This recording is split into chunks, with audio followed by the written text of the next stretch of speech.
Today we're taking a look at these MLB matches: San Diego Padres vs Atlanta Braves, New York Mets vs Cincinnati Reds, and Kansas City Royals vs Milwaukee Brewers, which are happening on Wednesday, July 21st, 2021, and giving you match breakdowns, betting tips and predictions in general on these games.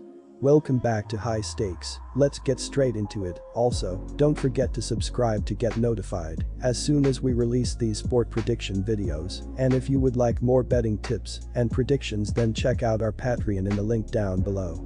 Our new Patreon is a way for us to help you improve your chances of making more money. 5 plans are available for each and every one of you. You can get 30 extra betting picks all the way up to 270 extra betting picks per month. Stop wasting hours and hours of your time searching the internet for some fake betting predictions and losing your money because of it. Join High Stakes Patreon now and get the best betting picks and advices instantly.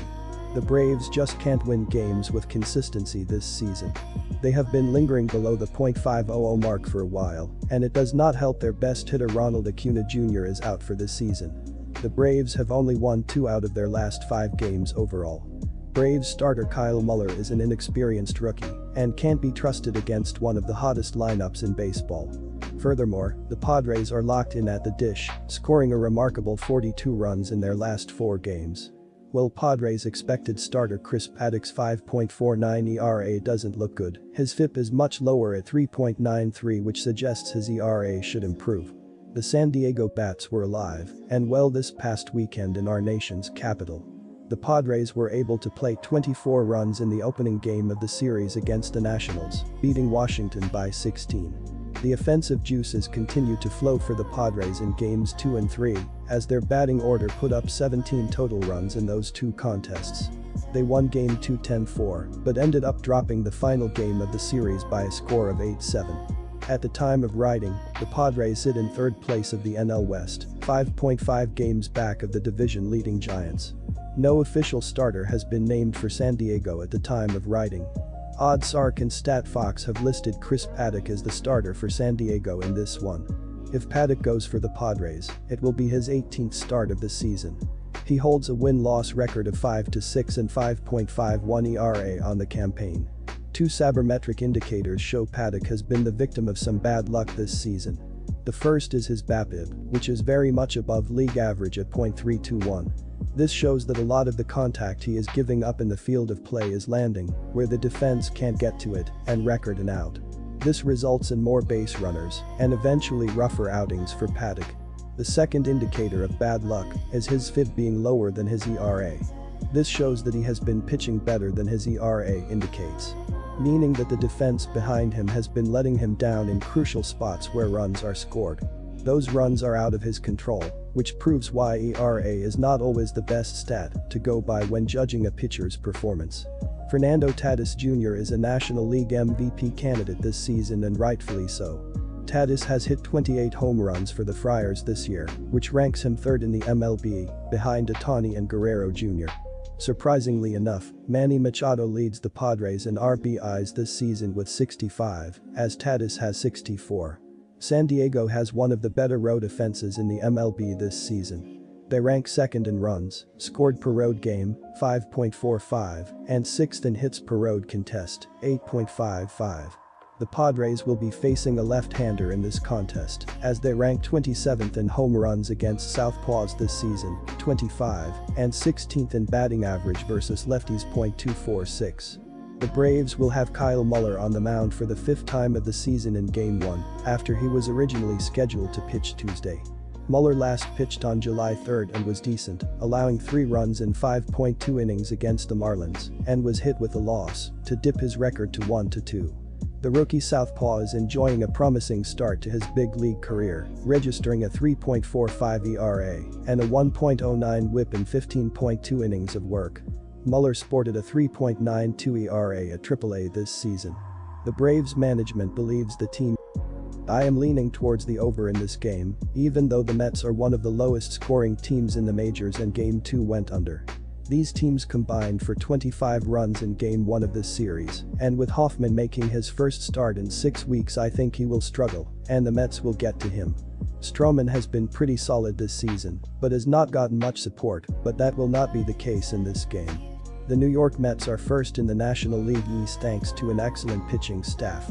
New York is 5th in baseball in team ERA at 3.52, 8th in team whip at 1.20, and opposing hitters are averaging only .228 at the plate against Mets pitching, which is 8th best in baseball.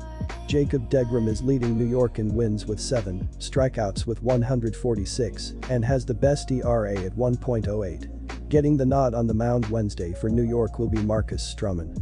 This season the right-hander is 6-8 with a 2.79 ERA and 86 strikeouts. The Mets could use some improvement at the plate as New York has the 21st team batting average at .234, the 23rd slugging percentage at .384, and are next to last in runs scored with 357.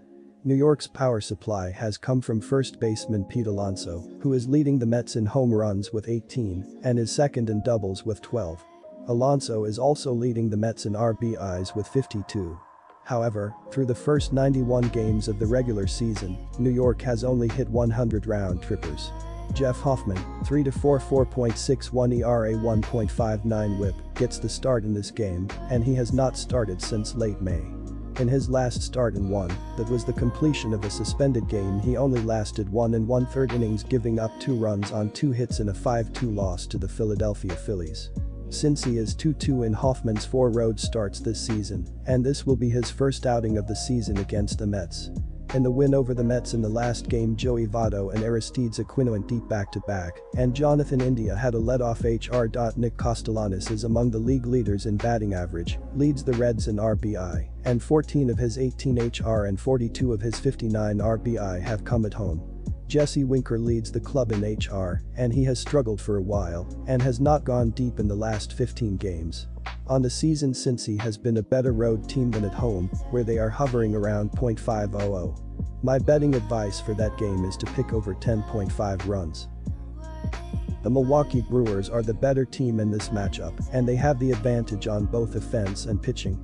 Brad Keller is 4-4 with a 5.03 ERA and a 1.84 WHIP in 10 starts on the road, while Eric Lauer is 2-3 with a 4.36 ERA and a 1.39 WHIP at home. The Royals have been awful this season. Following some impressive seasons, they have lost their confidence and are looking for some sort of identity. One of their main issues this season has been their runs allowed. They are at the bottom of the league with 5.2 runs allowed per game.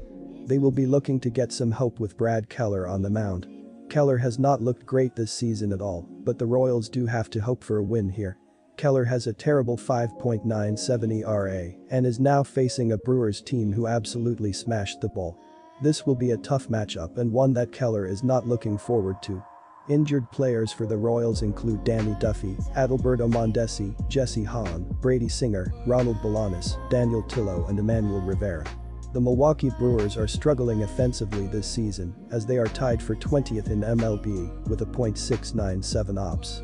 Their offense has been doing well in the month of July, as they are scoring 5 runs per game in the calendar month so far. Center fielder Jackie Bradley has not been hitting at a good clip, as he has a .546 OPS with 6 home runs and 26 RBI so far. If the Brew Crew can provide some runs, their pitching will be good enough to win games. Eric Lauer has been doing a good job this season, according to his baseball saving page. He is in the 92nd percentile in hard hit percentage, 73rd percentile in average exit velocity, 57th percentile in barrel percentage, and 50th percentile in XSLG. Lauer throws 4 different pitches: fastball, cutter, changeup, slider, and the changeup has been dominant against righties, as it has a .217 batting average with 0 extra base hits.